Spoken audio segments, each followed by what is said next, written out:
Thank you so much. Thank you. I ended my engagement recently.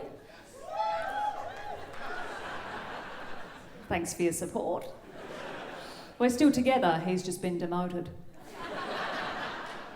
And it's hard to know how to refer to someone who used to be your fiancé but who now isn't. He didn't love it when I introduced him as my current fuck. I just realised that marriage appears to be the most pointless thing I could do with my one and only life. And if there's married people in, I'm sure you agree. I don't understand these wives who are like, my husband is my best friend. My husband is my best friend. I don't want that. I want a best friend who I can send a photo of a period clot to with the caption, suck shit, beat this.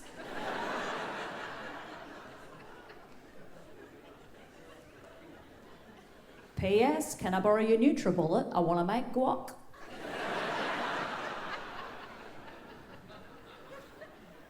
I'm not very good with ending relationships, right? You can count my breakups by how many pairs of white jeans I own.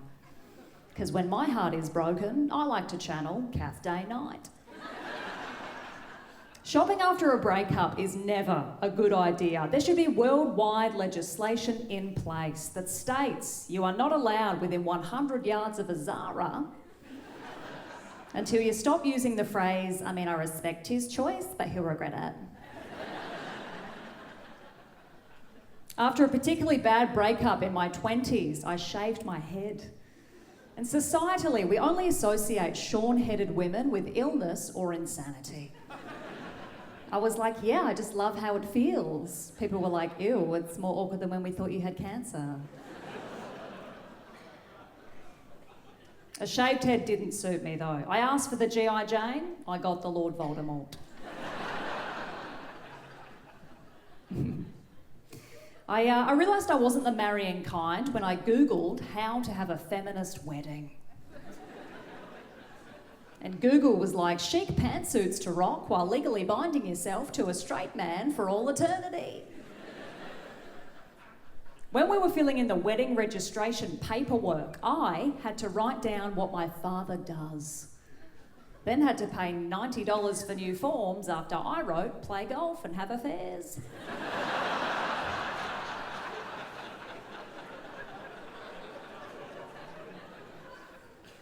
All my friends seem to have WhatsApp group chats with the members of their immediate family.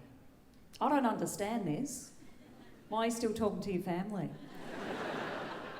A family chat is something you have once around the dinner table when you're 8. And your parents tell you they're getting a divorce. Dad's getting a rental, mum's going to start wearing lipstick.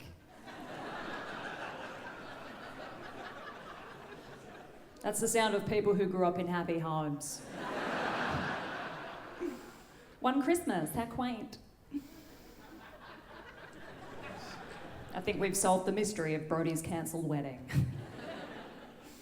Oh God, I have an anxiety disorder, thank you so much, and it means that whenever I leave the house, I do it with the assumption I'm going to die.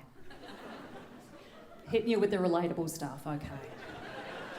I do. I leave my belongings in such a manner that when my family have to come and pack up my house after my untimely death, I won't be ashamed from beyond the grave.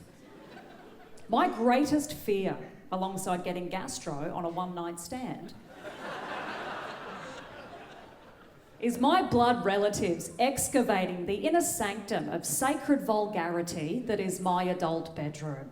Right, before departing for the day, I gather all my weird objects in like a tumbleweed of mortification and just lock them away. You know, my half-drunk bottle of Frangelico, my copy of Feminist Weddings for Dummies, my tikka masala flavoured lube.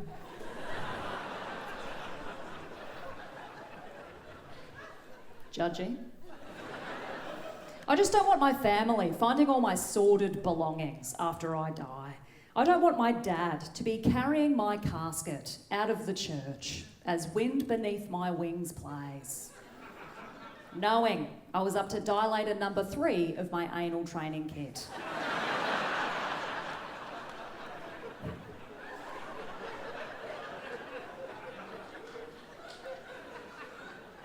Did you ever know that you're my hero? He's not crying because he'll never see his little girl again, but because he knows her pegging game was moderate. That's how I want you to remember me. I'm Brodie Snook. Enjoy the rest of the show. Good night. Thanks. Brodie Snook, everybody, give it up!